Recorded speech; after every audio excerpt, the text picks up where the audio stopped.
একঘেয়েমি আলু মশলা বা আলুর দম খেতে যখন আর ভালো লাগবে না, তখন কিন্তু একবার আপনারা এই পাহাড়ি আলুর দমের রেসিপিটি বানিয়ে দেখতে পারেন। দারুণ চটপটা আর কষা কষা এই আলুর দমটা খেতে কিন্তু দারুণ টেস্টি হয়। ওপর থেকে এটা কিন্তু সম্পূর্ণ নিরামিষ, তাই যে কোনো নিরামিষের দিনে আপনারা কিন্তু কোনো রকম চিন্তা ভাবনা ছাড়াই এই আলুর দমটা বানিয়ে নিতে পারেন। যে কোনো পরোটা, রুটি অথবা লুচির সাথে এই আলু মশলাটা থাকলে কিন্তু একদম জমে যাবে। তো চলুন বেশি দেরি না করে ঝটপট এই পাহাড়ি আলু গুটকা বা আলু মশলার রেসিপিটি দেখে নেওয়া যাক। আর আমার ভিডিও যদি আপনাদের ভালো লেগে থাকে তাহলে অবশ্যই আমার চ্যানেলটি সাবস্ক্রাইব করে আমার পাশে থাকবেন। আমি দুদিন অন্তর নতুন নতুন রান্নার ভিডিও আমার চ্যানেলে পোস্ট করে থাকি। পাহাড়ি আলু গুটকা বা আলু মশলা বানাবার জন্য আমি ছোট ছোট সাইজের বেশ কিছুটা পরিমাণে আলু নিয়েছি। আর আলুগুলো কিন্তু আগে থেকেই ভালোভাবে ধুয়ে পরিষ্কার করে নিয়েছি। এখন একটা প্রেসার কুকারের মধ্যে এই ছাল সমেত আলুগুলো আমি দিয়ে দিচ্ছি, আর দিয়ে দেব কিছুটা পরিমাণে জল, যাতে আলুগুলো খুব ভালোভাবে সেদ্ধ হয়ে যায়। এখন প্রেসার কুকারের ঢাকাটা লাগিয়ে 1 থেকে 2টো মতো সিটি দেব, যাতে আলুটা খুব ভালোভাবে সেদ্ধ হয়ে যায়। যতক্ষণে আলুটা সেদ্ধ হচ্ছে ততক্ষণে এই পাহাড়ি আলু গুটকা বানাবার জন্য মশলাটা আমরা রেডি করে নেব। মশলাটা বানাবার জন্য আমি এখানে মিক্সার জার নিয়েছি। আপনারা চাইলে হামালদিস্তার মধ্যেও বানিয়ে নিতে পারেন, কারণ এই মশলাটা কিন্তু একদম মিহি পেস্ট করার প্রয়োজন নেই, একটু দানা দানা থাকবে, সেইভাবেই কিন্তু পেস্টটা বানিয়ে নিতে হবে।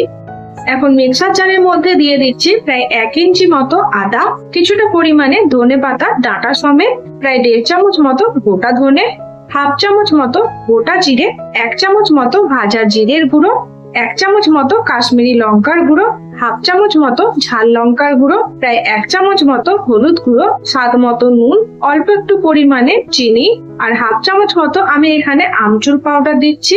এই আমচুর পাউডারটা দেওয়ার ফলে কিন্তু আলু গুটকার মধ্যে বেশ একটা চটপটা ফ্লেভার আসবে।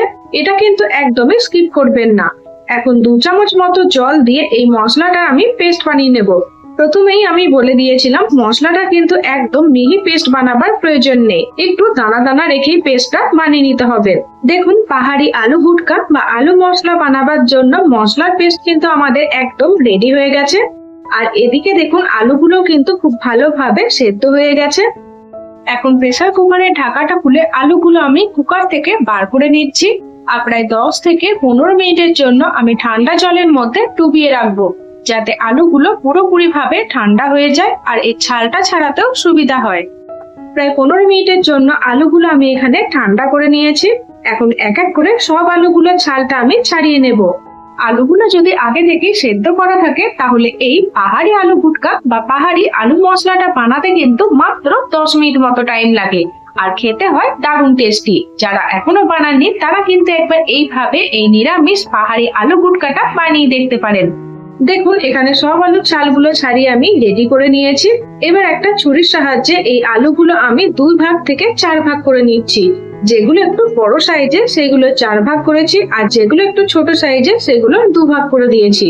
দেখুন, আলুগুলো আমি এখানে হাতের সাহায্যে দেখিয়ে দিচ্ছি। সবকটা আমি প্রায় একই সাইজের মতো রাখার চেষ্টা করেছি। এবার আলু গুটকা বানাবার জন্য একটা কড়াইয়ের মধ্যে নিয়েছি 2 থেকে 3 চামচ মতো সরষের তেল। তেলটা যখন গরম হয়ে আসবে তখন এর মধ্যে দিয়ে দেব শুকনো লঙ্কা, গোটা জিরে আর গোটা সরষে ফোড়ন। ফোড়নটা একটু ভাজা ভাজা হয়ে গেলে এর মধ্যে দিয়ে দেব আগে থেকে তৈরি করে রাখা মশলার পেস্ট, আর মশলা ধোয়া কিছুটা পরিমাণে জল আমি এর মধ্যে দিয়ে দিলাম, যাতে মশলাটা নিচে থেকে লেগে না যায়। তেলের মধ্যে মশলাটা দিয়ে খুব ভালোভাবে আমি কষিয়ে নিচ্ছি। আপনারা নিশ্চয়ই দেখে বুঝতেই পারছেন যে এই পাহাড়ি আলু গুটকাটা বানানো কতটা সহজ আর কতটা কম টাইমের মধ্যে রেডি হয়ে যাবে।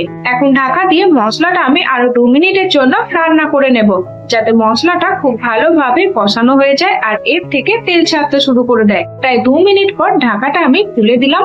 দেখুন, মশলাটা কিন্তু খুব ভালোভাবে কষানো হয়ে গেছে আর এর থেকে কত সুন্দর তেল ছাড়তে শুরু করে দিয়েছে। এখন এর মধ্যে দিয়ে দেব আগে থেকে সেদ্ধ করে রাখা আলুগুলো। আলুগুলো আমি মশলার মধ্যে দিয়ে খুব ভালোভাবে নেড়ে চেড়ে মিশিয়ে নিচ্ছি আর 1 মিনিটের জন্য রান্না করে নেব। আলুগুলো যেহেতু আগে থেকে সেদ্ধ করা আছে তাই এর মধ্যে আর এক্সট্রা করে কোনো রকম জল দেওয়ার প্রয়োজন নেই। আলু ও মশলা যখন মাখো মাখো হয়ে আসবে তখন এর উপর থেকে ছড়িয়ে দেব 1/2 চামচ মতো গরম মশলা আর অল্প একটু পরিমাণে কাসুরি মেথি।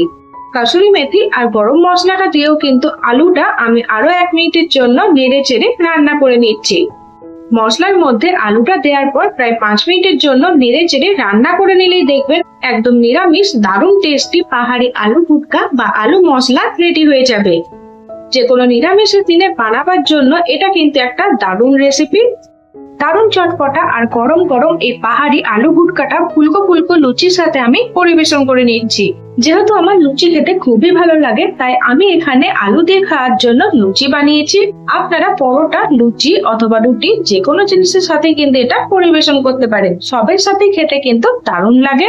এবার থেকে আর একঘেয়েমি আলুর দম বা আলু মশলা না বানিয়ে কালই কিন্তু আপনারা এই দারুণ টেস্টি আর চটপটা পাহাড়ি আলু ভুটকা রেসিপিটি বানিয়ে নিতে পারেন। যারা আলু খেতে ভালোবাসেন তাদের কিন্তু এই চটপটা পাহাড়ি আলু ভুটকা রেসিপিটি দারুণ লাগবে। যতক্ষণ না আপনারা এটা বানিয়ে খাচ্ছেন ততক্ষণ অবধি কিন্তু এর স্বাদ বুঝতে পারবেন না।